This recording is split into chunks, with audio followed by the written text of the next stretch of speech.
नमस्कार। कक्षा 10 के लेसन कार्बन में पिछले पार्ट में हमने नामकरण की रूढ़ पद्धति और व्युत्पन्न पद्धति के बारे में जाना। आज हम चर्चा करेंगे आईयूपीएसी पद्धति के बारे में। आईयूपीएसी का अर्थ है international union for pure and applied chemistry, यानी यह रसायनज्ञों की अंतरराष्ट्रीय यूनियन के द्वारा बनाई गई एक पद्धति है। इस पद्धति के द्वारा नामकरण सभी देशों में मान्य है। कुछ सरल हाइड्रोकार्बनों का नामकरण आज हम सीखेंगे किस तरह से करते हैं। एल्केन, एल्कीन, एल्काइन के बारे में हमने संक्षेप में पहले जाना। एल्केन वे हाइड्रोकार्बन हैं जिसमें कार्बन और हाइड्रोजन और कार्बन के बीच में एकल बंध होते हैं। एल्कीन में एक डबल बॉन्ड अवश्य होता है कार्बन और कार्बन के बीच, और एल्काइन में एक त्रिबंध यानी ट्रिपल बॉन्ड अवश्य होता है।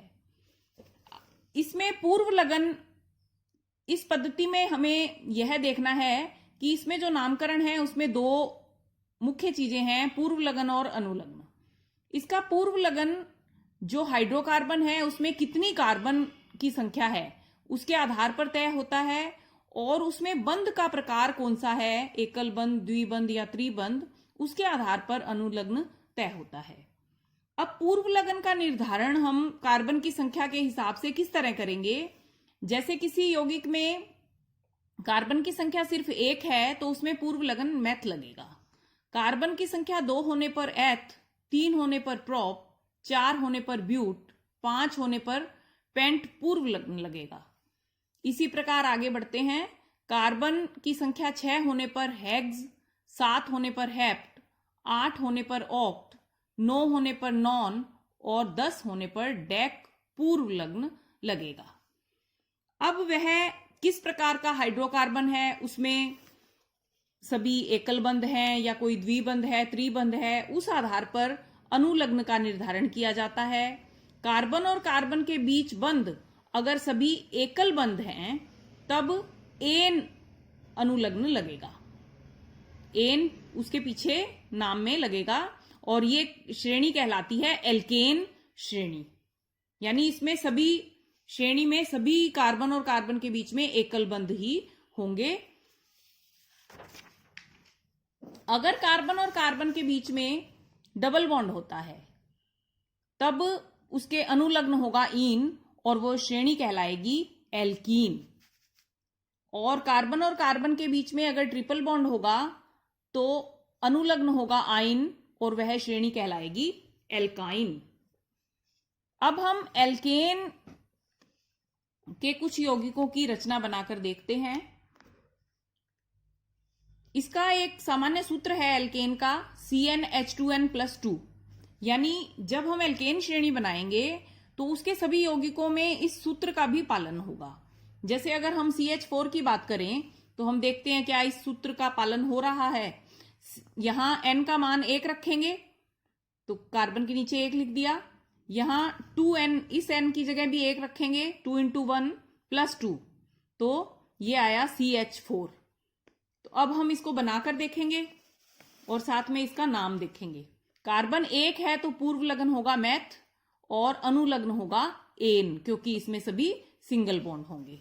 कैसे बनेंगे वो सिंगल बॉन्ड या एकल बंध, उसे हम इसकी इलेक्ट्रॉन बिंदु संरचना से समझते हैं।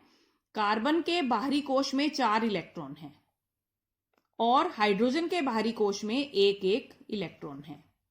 जब ये आपस में साझा करेंगे तो इन इलेक्ट्रॉन के ऊपर दोनों परमाणुओं का हक होगा। इस कार्बन का इन दोनों पर हक है और हाइड्रोजन का भी इन दोनों पर हक है।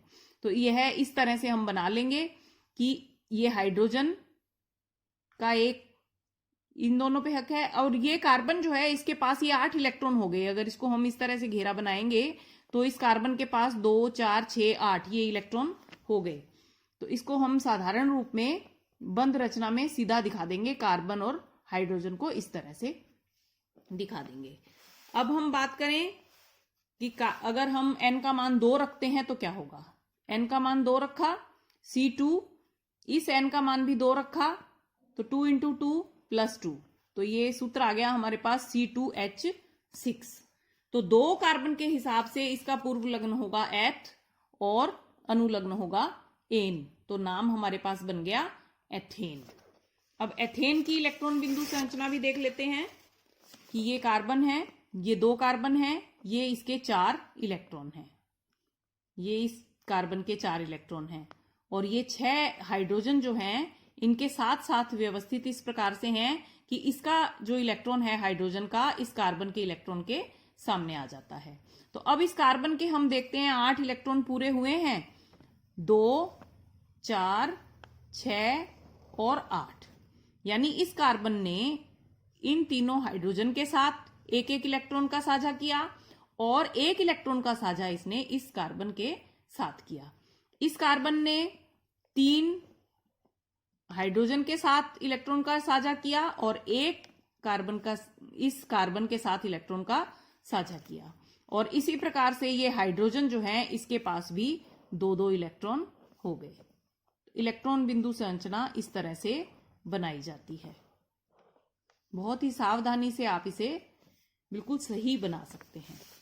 और ये 2 जो कार्बन हैं इनके साथ इस तरह से 3-3 हाइड्रोजन जो हैं जुड़े हुए हैं और ये बन गया हमारे पास C2H6 का इलेक्ट्रॉन बिंदु संरचना। अब हम आते हैं एल्कीन श्रेणी पर। एल्कीन श्रेणी का जो सूत्र है वो होता है CnH2n। ये हमें ध्यान रखना है, एल्केन में था CnH2n+2 और एल्कीन में है CnH2n। तो इसमें एक कार्बन का तो जो यौगिक है वो होगा ही नहीं, क्योंकि एल्कीन में कार्बन और कार्बन के बीच में डबल बॉन्ड होता है। तो इसमें कम से कम 2 कार्बन अवश्य होंगे। तो हम n का मान जब 2 रखेंगे तो हमारे पास सूत्र आएगा C2H4। और जब हम इसे इलेक्ट्रॉन बिंदु संरचना के रूप में बनाएंगे तो देखेंगे ये कार्बन है, इसके पास ये 4 इलेक्ट्रॉन हैं, हाइड्रोजन के पास एक इलेक्ट्रॉन है।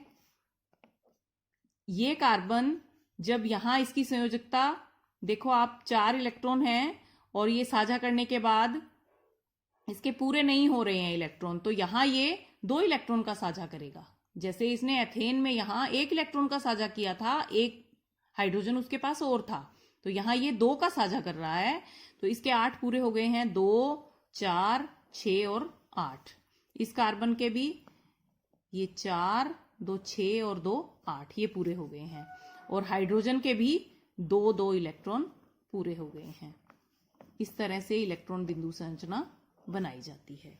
अब इसे हम साधारण रूप में बनाएंगे बंध रचना के रूप में, तो ये यहां हमें 2 लाइन बनानी पड़ेंगी, यानी ये द्विबंध है।